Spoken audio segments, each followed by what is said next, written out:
Critics across the country are talking about the movie that's definitely worth leaving home for. This is so emotional. Are you crying? It's hysterically sexy. He's smart, he's sweet. Aww. Failure to launch. Now playing.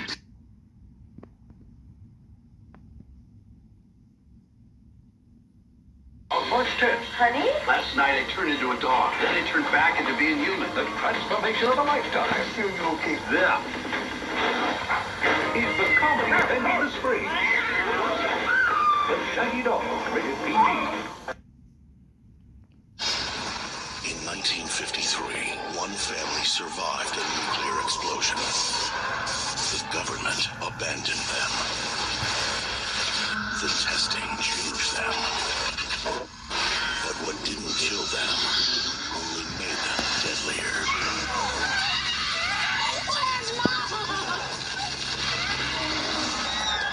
So, would you okay with us? The Hills Have Eyes. Theaters March 10th. Rated R.